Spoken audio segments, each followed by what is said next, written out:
சற்று முன் புஸ்ஸி ஆனந்தை தாவேகா கட்சியினர் அடித்து துரத்தியதால் திடீர் பரபரப்பு. அதிர்ச்சியில் விஜய். அதாவது தமிழக வெற்றி கழகத்தின் பொதுச் செயலாளர் புஸ்ஸி ஆனந்த் எங்கே பதுங்கி இருக்கிறார் என்ற கேள்வி கடுமையாக நிலவி வருகிறது. இவரின் இருப்பிடம் தொடர்பாக உறுதிப்படுத்தப்படாத பல தகவல்கள் உலவி வருகின்றனர். கரூர் சம்பவம் நடந்த அன்று திருச்சி பைபாஸில் அவரின் போன் ஸ்விட்ச் ஆஃப் செய்யப்பட்டு உள்ளது. அதன்பின் அவர் போனை ஆன் செய்யவில்லை. அப்படியே தலைமறைவாகிவிட்டார். அங்கிருந்து அவர் ஏற்காடு சென்றதாக நிறைய தகவல்கள் கூறுகின்றன. அங்கே ரிசார்ட் ஒன்றில் அவர் பதுங்கி உள்ளதாக கூறப்பட்டது. அதன்பின் அவர் வீரப்பன் வாழ்ந்த சத்தியமங்கலம் காட்டிற்கு ஓடிவிட்டார் என்று ஒரு பக்கம் கூறப்பட்டது. அவர் வங்கக்கடலில் கப்பல் ஒன்றில் பதுங்கி இருக்கிறார் என்றும் கூறப்பட்டது. இப்படி மாறி மாறி அவரின் இருப்பிடம் தொடர்பாக நிறைய தகவல்கள் பரவின. ஆனால் அவை எதுவும் உறுதிப்படுத்தப்படவில்லை. இவரின் இருப்பிடம் தொடர்பாக உறுதிப்படுத்தப்படாத பல தகவல்கள் உலவி வருகின்றனர். புஸ்ஸி ஆனந்த் பெரும்பாலும் மதுரை அல்லது பெங்களூரில் இருக்கலாம் என்று கூறப்படுகிறது. அவரின் இருப்பிடம் போலீசுக்கு தெரிந்து இருக்கலாம். ஆனால் அவரை கைது செய்ய சரியான சூழ்நிலை அமைய போலீஸ் காத்திருக்கலாம் என்று கூறப்படுகிறது. ஆக போலீஸ் கண்டுபிடிக்க முடியாத அளவிற்கு அவர் பதுங்க முடியாது. அவரை கைது செய்ய போலீஸ் முக்கிய தருணம் வர வேண்டும் என்று காத்திருக்கலாம் என்றும் கூறப்படுகிறது. கரூர் கூட்ட நெரிசல் வழக்கில் தமிழக வெற்றி கழக பொதுச் செயலாளர் புஸ்ஸி ஆனந்த் மற்றும் துணை பொதுச் செயலாளர் CTR நிர்மல்குமார் ஆகியோர் தாக்கல் செய்த முன்ஜாமீன் மனுக்களை சென்னை உயர்நீதிமன்றம் மதுரை பெஞ்ச் நீதிபதி M. ஜோதிராமன் கடந்த வெள்ளிக்கிழமை விசாரித்தார். இந்த வழக்கில் நீதிபதிகள் கடுமையான கேள்விகளை எழுப்பினர். அதில் ஒரு நிகழ்ச்சியை நடத்திய நபராக உங்களுக்கு இந்த விவகாரத்திற்கு பொறுப்பு இல்லையா என்று நீதிபதிகள் கேள்வி எழுப்பினர். தமிழக வெற்றி கழகத்தை கண்டித்த நீதிபதிகள் உங்கள் மீது தவறே இல்லை என்று கூறுகிறீர்கள். ஆனால் நீங்கள் தானே நிகழ்ச்சியை ஒருங்கிணைத்தீர்கள். உங்கள் மீது தவறு இல்லை என்று எப்படி சொல்கிறீர்கள்? நான் மக்கள் பக்கம் இருந்தே நடவடிக்கை எடுக்க முடியும். பாதிக்கப்பட்டவர்கள் பக்கம் இருந்தே நடவடிக்கை எடுக்க முடியும் என்று நீதிபதிகள் கூறினர். இதற்கு புஸ்ஸி ஆனந்த் தரப்பு இதில் என் மீது ஆக்ஷன் எடுக்க வேண்டியது ஏன்? நிகழ்ச்சியை நான் ஒருங்கிணைக்கவில்லை. நிகழ்ச்சியை ஒருங்கிணைத்தது கரூர் மாவட்ட செயலாளர் மதியழகன். அவரை ஏற்கனவே கைது செய்து விட்டனர். அவர் மீது நான் குற்றம் சாட்டவில்லை. அவரை கைது செய்து விட்டனர். அப்படி இருக்க என் மீது எப்படி நடவடிக்கை எடுக்க முடியும்? எங்கள் சொந்த கட்சியினரை கொல்லும் எண்ணம் இல்லை. ஒரு விபத்தை குற்றமற்ற கொலை என்று கூற முடியாது. துறை போதுமான பாதுகாப்பை வழங்க தவறியதுதான் சிக்கலுக்கு காரணம். அனுமதி கோரி ஏற்பாட்டாளர்கள் காவல்துறையிடம் விண்ணப்பம் செய்தனர். ஆனால் அந்த இடம் மனுதாரர்களால் தேர்ந்தெடுக்கப்படவில்லை. அது போலீஸ் எங்களுக்கு வழங்கிய இடம்.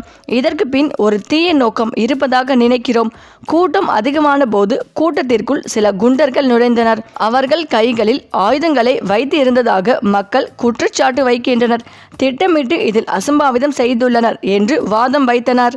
இதையடுத்து புஸ்ஸி ஆனந்த் தாக்கல் செய்த முன்ஜாமீன் தள்ளுபடி ஆன நிலையில் டெல்லியில் இன்று அவர் முன்ஜாமீன் மனுவை தாக்கல் செய்துள்ளார். இது இப்படி இருக்க கரூரில் தாவேகா தேர்தல் பிரச்சார கூட்ட நெரிசல் வழக்கில் தன்னை கைது செய்ய வலியுறுத்தி சென்னை DGP அலுவலகத்தை தாவேகா தலைவர் விஜய் முற்றுகையிடப் போவதாக தகவல்கள் வெளியாகியுள்ளன. இது குறித்து அவர் தீவிர ஆலோசனையில் இருப்பதாகவும் சொல்லப்படுகிறது. தமிழக வெற்றி கழகத்தின் பொதுச் செயலாளர் புஸ்ஸி ஆனந்த் மற்றும் இணை பொதுச் செயலாளர் CTR நிர்மல்குமார் ஆகியோர் கரூர் கூட்ட நெரிசல் வழக்கில் கைது செய்யப்படுவதை தவிர்க்க உச்ச நீதிமன்றத்தில் முன்ஜாமீன் கோரி மேல்முறையீடு செய்துள்ளனர். கரூரில் தாவேகா தலைவர் நடிகர் விஜய் கலந்து கொண்ட பிரச்சார கூட்டத்தில் எதிர்பாராத விதமாக ஏற்பட்ட கூட்ட நெரிசலில் 41 பேர் உயிரிழந்தனர். பலர் காயமடைந்தனர். இந்த கூட்டத்தை நடத்திய பொறுப்பாளர்கள் என்ற அடிப்படையில் புஸ்ஸி ஆனந்த், நிர்மல்குமார் மற்றும் கரூர் மேற்கு மாவட்ட செயலாளர் VB மதியழகன் ஆகியோர் மீது இந்திய நியாய சன்ஹிதா சட்டத்தின் கீழ் கொலைக்கு நிகரான குற்றவியல் மனித கொலை, உயிருக்கு ஆபத்தை விளைவித்தல் உள்ளிட்ட பல பிரிவுகளின் கீழ் காவல்துறை வழக்கு பதிவு செய்துள்ளது. இந்த வழக்கில் மாவட்ட செயலாளர் மதியழகன் மற்றும் மற்றொரு நிர்வாகி மாசி பவுன்ராஜ் ஆகியோர் ஏற்கனவே கைது செய்யப்பட்டுள்ளனர்.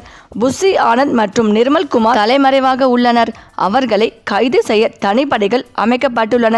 இதனால் தாங்கள் கைது செய்யப்படலாம் என்ற அச்சத்தில் இருவரும் சென்னை உயர்நீதிமன்றத்தின் மதுரை கிளையில் முன்ஜாமீன் கோரி மனு தாக்கல் செய்தனர்.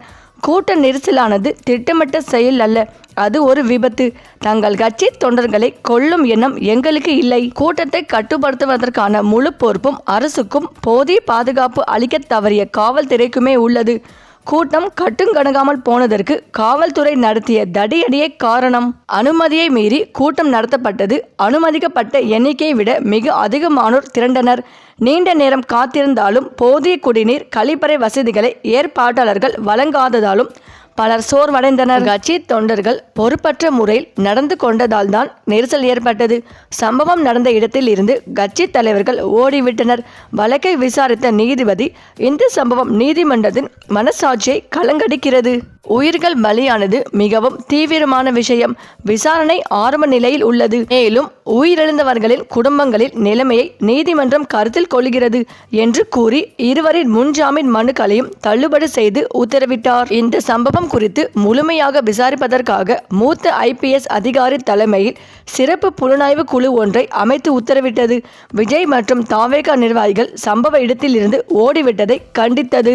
சம்பவத்தில் உயிரிழப்புகள் மற்றும் காயங்கள் ஏற்பட்ட போது கட்சி தலைவர்கள் வருத்தம் கூட தெரிவிக்கவில்லை என்று கூறி அவர்களின் கண்டக்டை நீதிமன்றம் கடுமையாக விமர்சித்தது.